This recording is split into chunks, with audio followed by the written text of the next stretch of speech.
Hello, hi. Welcome back to our Kubernetes series. In this video, let us understand the RBAC, roles and role binding in Kubernetes. We will be seeing why the Kubernetes needs the RBAC and what is RBAC, what is the role and what is role binding, and how the RBAC works, a step-by-step flow, and a cluster role and a cluster role binding, as well as normal role and role binding, which is namespace scoped and a cluster wide scoped. We will see quick comparison and how in real world the developer RBAC works and a quick security best practices on the RBAC and a quick recap about the discussion. Without further ado, let's enter into the video and have a discussion. First thing, RBAC is something role-based access control. It is helps to manage the access and control the users and their associated actions and where they are doing, who are they. Everything is controlled within the Kubernetes, and this is how exactly the RBAC overview. Okay, who, what, and where. This all we are going to discuss about.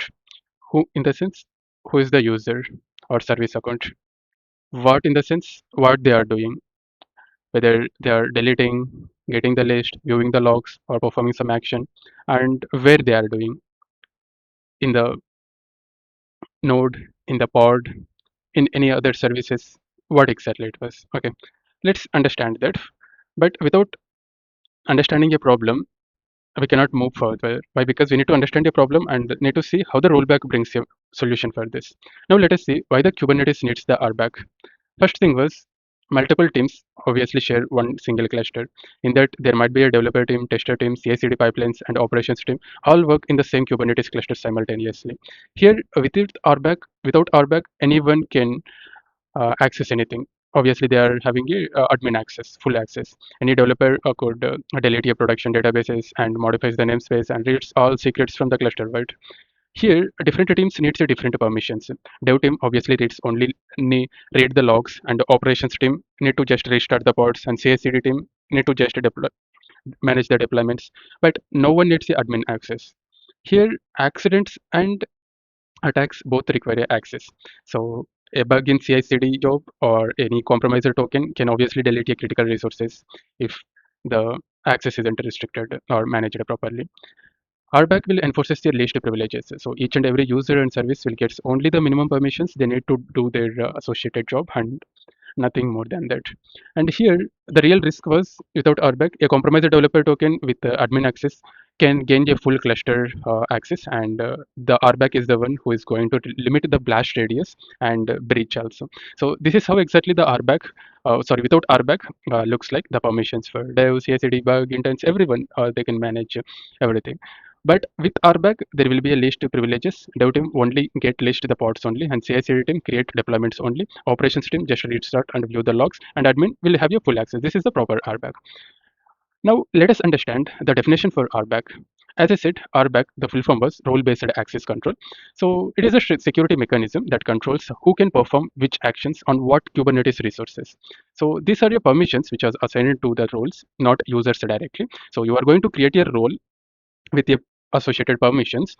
When then you are assigning that particular role to the users via the role binding. If you see here, this is the user, and here the role binding will comes, and here is the role. In between role and users, there is a role binding. Okay, and here these are the key three concepts in RBAC. One was role, that means what actions they can do, and role binding, that means who will get that particular role, and subject is basically user. Here is the subject user, and role binding is something who will get this particular role. Here this particular role is assigning to this particular user. Okay, and it works at namespace or cluster level. So roles or namespace is scoped, important thing. Okay, and cluster roles will apply across the entire cluster. And here by default, built into the Kubernetes, that will enabled by the default. RBAC is the standard authorization mode for all the modern Kubernetes cluster. That means this feature is by defaultly come with the Kubernetes, but we need to manage that. Okay, and for simple or better analogy understanding, okay, RBAC is just like a job role in a company, and a junior dev. Okay, this is the role, has a defined responsibilities. So assigning allies to that particular role, allies is a user to that particular role, gives here exactly these permissions. So access to these particular resources, pod, secrets, deployments, or nodes, anything. Okay, And this is what exactly the RBAC was. Now let us understand what is a role. Later, role binding. So role is something, it is going to define a set of allowed instructions or actions. So it specifies which verbs, okay, that means which actions, get, list, create, delete, all allowed on which resources. Resources in the sense, what is the Kubernetes target resource, whether they are performing these actions on pods or secrets or deployments. And there is a concept of namespaced scope. So that means a role only applies within the specific namespace. Let's say if a role in dev namespace that cannot affect the production namespace. So that is the advantage with the role. And here is the verbs, that means actions, allowed actions: get, list, watch, create, update, delete. If you see here, this is the role YAML example file. In the kind, we are specifying the role, and in the metadata, we are specifying the name of the role. Okay, pod reader, and namespace, we are specifying whatever actions it was performing or giving here. It will work in this particular namespace only. Okay, and here is the rules, like verbs we are defining, and resources we are defining. Okay, and if you see the resources is something what the roles control. Okay, this particular role will controls what, whether pods, deployment, services, secrets, config maps, nodes, namespace, and any other Kubernetes service. Here, role alone does nothing. Why? Because a role is just defines a permissions. Without a role binding, no user has the role. They must be linked. Without role binding, it won't work. And for better understanding or simple analogy, you can think like a role is a job description. Okay, so it lists what a person, a candidate in the job is allowed to do, but it doesn't assign anyone to it yet. Okay, we need to do this by role binding. Okay, so if you see here, this particular user will only, this particular role, okay, will only get a specific pod, will list the pods, will watch the pods, but they cannot delete, but they cannot access other namespace. Okay, so this is what exactly the role was. Now let us understand what is a role binding. So role binding is something, it links a user to a role. So we just covered role.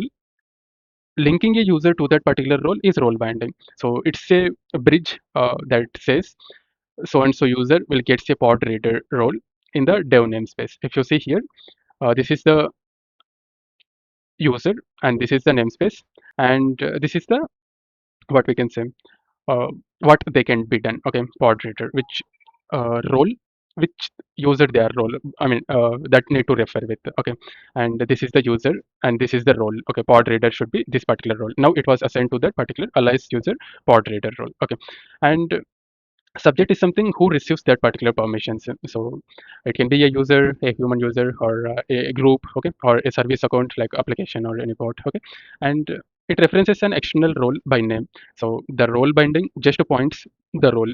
If you see here, this is the role reference they are pointing or binding. Okay, and also it is namespace scoped. That means a role binding in dev namespace grants a permissions only within the dev namespace. So it cannot grant the permissions in the production or UAT namespace. One role and many role bindings. So that means you are creating a one developer role, then it binds to the multiple users. So no need to duplicate your permission roles. Only one role will be there, and it can be assigned to multiple users. For better or simple analogy understanding, you can think like role binding is a HR letter assigning a so and so user to the developer job role. So the role will exist, not the user officially has it. Okay, and there might be a multiple this particular letters can be assigned to multiple users also. Okay, and this is how exactly the user role and role binding. Okay, it gets lists the pods to the dev namespace. Okay, now let us go and understand how the RBAC works, a step-by-step workflow. First, user or service account will send a request to the Kubernetes API. Let's say, for example, kubectl get pod -m and dev. That means namespace dev. So here, API server will receive this particular request with a user identity. In the right-hand side also, you can see a simple flow, whatever the points here, the same thing here also. Okay, user sends a kubectl get pods command.